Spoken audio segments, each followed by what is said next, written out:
donde pasan a estar dedicados a una dama oscura, Dark Lady, que en realidad parece haber sido un triángulo amoroso de alta complejidad, con el jovencito y la Dark Lady.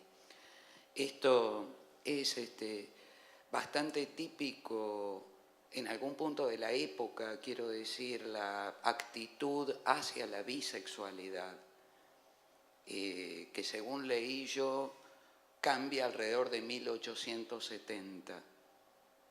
Es cuando este tema de la bisexualidad empieza a ser realmente castigado a nivel social. Pero aparentemente en la época de Shakespeare no, esto era bastante normal o bastante bien visto. Se insinúan, de los críticos exegéticos más inteligentes de Shakespeare, insinúan que su vínculo con el joven puede ser una especie de desprendimiento, derivación que ya está en su obra porque se equipara con el vínculo entre Falstaff y Enrique IV por la diferencia de edad, por la belleza. Desde ya se han hecho... El poder, porque uno es poderoso y el otro no. Y el otro no, porque, bueno, en rigor no se sabe, porque está la idea de que es un actor niño, muy jovencito, que hace de mujer, o de que fue un noble de la época. Así que no se sabe absolutamente nada. Pero a donde yo iba con esto, con la gracia, es que Auden, Winston Hugh Auden, que sí era homosexual, se negaba a catalogar a Shakespeare como homosexual. Se negaba cuando daba clases, se negaba y decía, no creo que sea bueno incluir al supremo bardo en el Comintern, que era su versión del Comintern, ¿no? Ya está, lo devuelvo. Si adquieren el ejemplar, el libro, yo hago una breve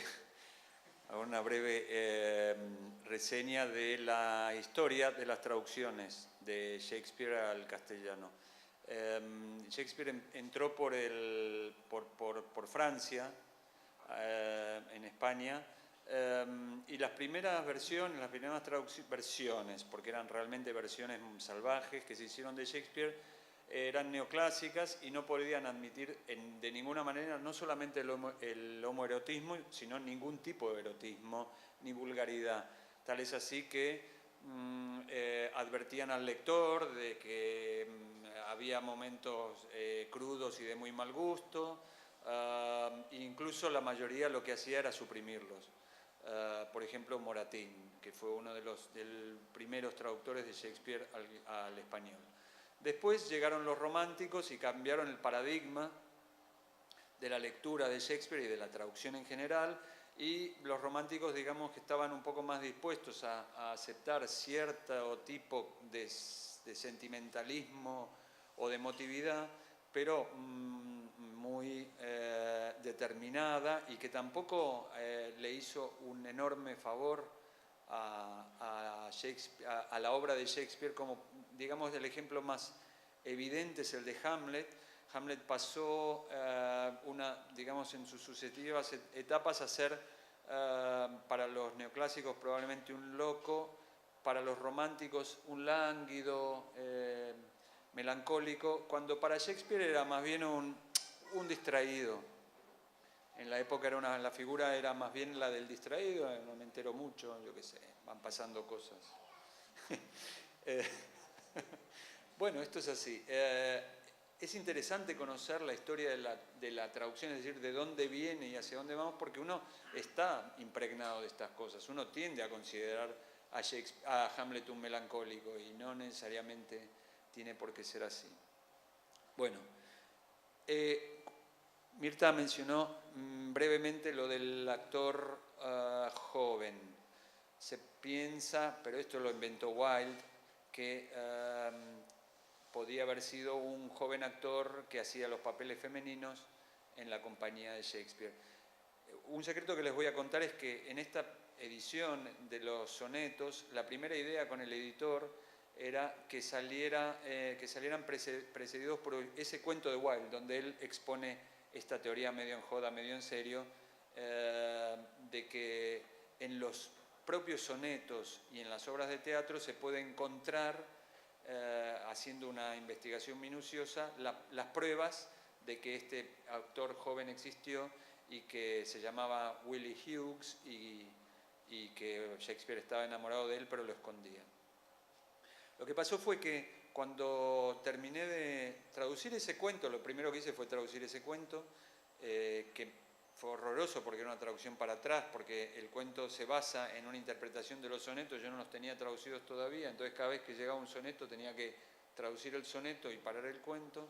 Se lo dije al editor, me sonrió sardónicamente, traduje el cuento, después completé los sonetos, y cuando íbamos digamos, a empezar a corregir la edición, el editor de mesa me preguntó qué me parecía, si estaba contento. Ya habíamos negociado lo de los derechos para Argentina, y me dijo, ¿y la edición argentina cómo va a salir? Y dije, no, vamos a poner el cuento de Wilde.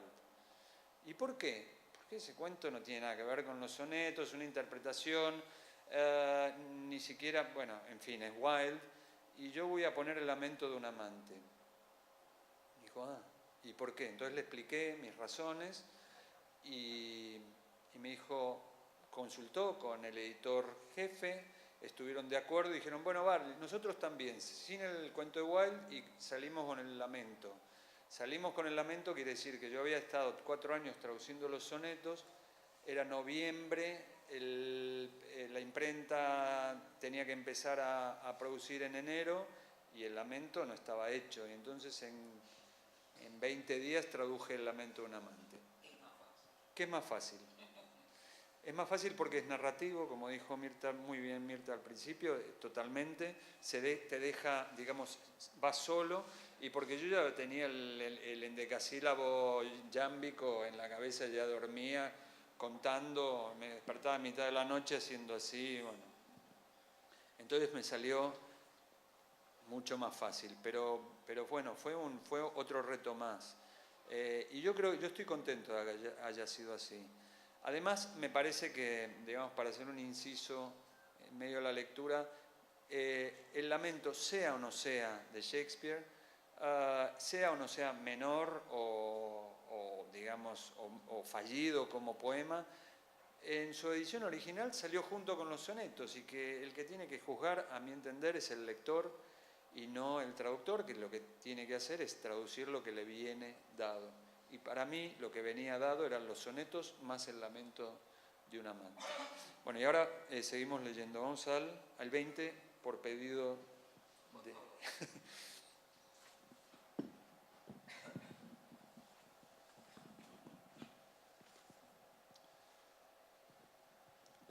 Un rostro de mujer pintado a mano te dio natura, mi señor, mi dueña.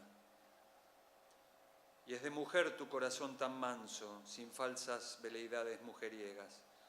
Tus ojos brillan más y son más fieles y tiñen de dorado lo que miran.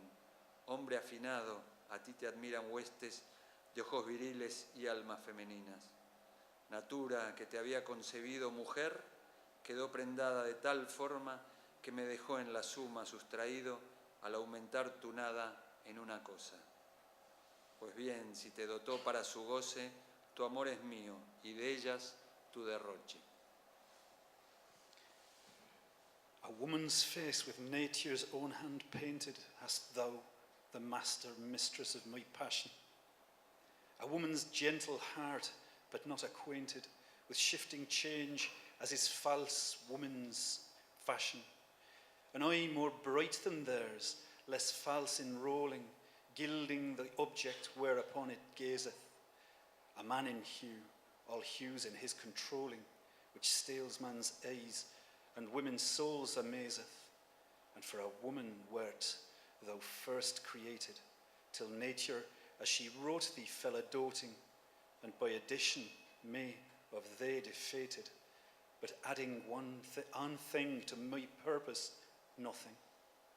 But since she pricked thee out for woman's pleasure, mine be thy love, and thy love's use their treasure. Bueno, para los que hablan inglés se habrán dado cuenta que en el penúltimo verso dice, but since she pricked thee out, prick, prick. En vez de pick thee out, dice prick thee out. Y prick es evidentemente, más explícito no podía ser. Es pene. Una de las muchas maneras de decir pene. Bueno, pero antes dice algo mucho más importante, porque dice, by adding one thing to my purpose, nothing. Es decir, es lo que yo digo, al aumentar tu nada en una cosa. La mujer tiene nada y el hombre tiene uno. Bueno, es una cuestión muy binaria que él manejaba muy bien, ¿no? El tema de la nada y el uno. Y lo dice explícitamente. Hay otra interpretación de ese verso, by adding one thing to my purpose, nothing. Sería, lo mío es simplemente una paráfrasis o una glosa, agregando una cosa que para mí es nada, que para lo que yo quiero, que para mi propósito es nada. Con lo cual quiere decir que no le importa que Natura le haya dado un pene, que para él es exactamente lo mismo. Es una interpretación más platónica. Hay dos, por eso digo, sí. No, claro, sí. Es que justamente esa es la gran virtud de este muchacho. Era esa justamente, que permite la lectura platónica, permite la lectura más soez, digamos, o más arraigada a la tierra, y permite otro tipo de lecturas. Uno también puede no interpretar nada, no darle ninguna interpretación sexual o amorosa a ese verso. Eso justamente es lo maravilloso y eso es lo terriblemente difícil de conservar en la traducción. Cuando uno traduce, todo traductor sabemos los traductores que lo que estamos haciendo siempre es elegir, dejar de lado algo o mucho y llorar por la pérdida, es decir, y aguantar, ¿no? Es decir, bueno, ¿qué vamos a hacer? Seguimos adelante.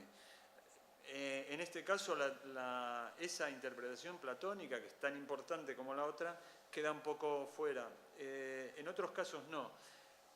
Esa es la manera también que uno tiene de compensar la masacre, la carnicería que va haciendo. Es decir, acá la dejo y acá la saco. Y así vas, digamos, tratando de ser fiel y no ser demasiado, digamos, no ser demasiado maniqueo con respecto al texto que estás machacando tan salvajemente. Una traducción en general es eso, es difícil, que no sea sangrante. Por eso yo creo que es mejor la sangre que, es decir, confesarse un carnicero despiadado que añadir, ¿no? que engordar el texto, que añadir cuando en realidad el texto no está gordo, está en su punto. Bueno, seguimos. 43. 29. El 29. Si vamos en orden. Esto a ver qué les suena. Sí.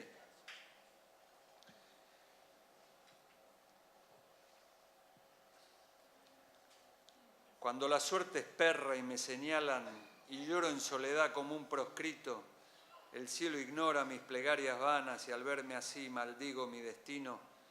Quisiera parecerme a alguien más fausto, dotado de apostura y amistades, o a otros, con su ingenio y sus encantos.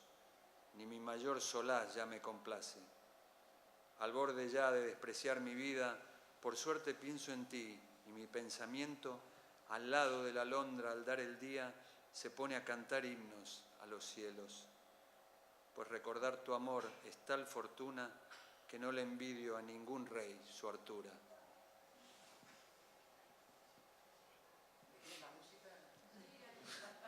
Al principio es de Pichuco, pero después se pone más... Sí, este es bonito por eso, porque empieza... Él hace... Es maravilloso, a veces empieza arriba y acaba abajo, a veces al revés. Y este me gusta especialmente por eso, porque empieza bien arrastrándose. Araca, Londres. Y acaba como muchos, Araca, Londres, y acaba como muchos tangos que, ¿no? Con la figura enaltecida del amor ese, ¿no? Mirando a los cielos, el himno a los cielos, eso es bonito. When in disgrace with fortune and men's eyes, I all alone bewail my outcast state, and trouble deaf heaven with my bootless cries, and look upon myself and curse my fate, wishing me like to one more rich in hope, fated like him with friends possessed, desiring this man's art and that man's scope, with what I most enjoy, contented laced. Yet in these thoughts, myself almost despising, haply I think on thee, and then my state, like to the lark at break of day arising, from sullen earth sings hymns at heaven's gate. For thy sweet love remembered such wealth brings, that then I scorn to change my state with kings. Bueno, también lleno de connotaciones, es terrible. Bueno, seguimos. 43. Mis ojos ven mejor si están cerrados, así no se distraen con simplezas. Mas al dormir te ven en sueños claros y brillan en lo oscuro como estelas.